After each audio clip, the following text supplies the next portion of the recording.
উত্তর ত্রিপুরা জেলার অতিরিক্ত পুলিশ সুপারের তৎপরতায় উদ্ধার হলো লক্ষাধিক টাকার বার্মিজ সিগারেট। জানা যায় বুধবার রাতে TR05G0363 নম্বরের একটি ইকো গাড়িটি দ্রুত গতিতে কৈলাসহরের দিকে যাচ্ছিল। সেই সময় মোবাইল পেট্রোলিংয়ে ছিলেন উত্তর জেলার অতিরিক্ত পুলিশ সুপার জেরেমিয়া ডার্লুং। তিনি গাড়িটিকে দেখার পর সন্দেহ হয়, তখন তিনি গাড়িটিকে দাঁড় করানোর জন্য সিগন্যাল দেন, কিন্তু গাড়ির চালক সিগন্যাল অমান্য করে নাকা পয়েন্টের গেটে ভেঙে যুব রাজনগর বিধানসভা কেন্দ্রের অন্তর্গত রাজনগর গ্রামের গোশালার দিকে পালিয়ে যাওয়ার চেষ্টা করে। পালিয়ে যাওয়ার সময় একটি বাঁশের ছাড়ে গিয়ে গাড়িটি ধাক্কা মারে। এই সুযোগে গাড়ির চালক পালিয়ে যায়। খবর দেওয়া হয় ধর্মনগর থানার পুলিশকে। পুলিশ ঘটনাস্থলে গিয়ে গাড়িটিকে উদ্ধার করে। গাড়িটিতে তল্লাশি চালানোর পর উদ্ধার হয় বিপুল পরিমাণ বার্মিজ সিগারেট। জানা যায় ইকো গাড়িটি মালিকের নাম পুলেন্দ্র রিয়াং।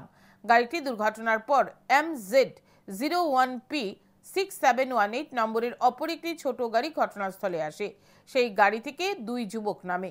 তখন স্থানীয়রা তাদের আটক করে উত্তম মধ্যম দিয়ে পুলিশের হাতে তুলে দেয়। ধারণা করা হচ্ছে ধৃত দুই যুবক বার্মিজ সিগারেট পাচারের সঙ্গে যুক্ত।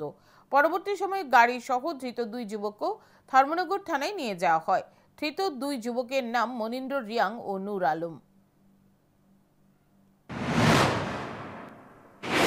Rajnagar area where they found one vehicle, an eco vehicle TR05G0363, where we had found that there were around 40 cases of Burmese packets of cigarettes.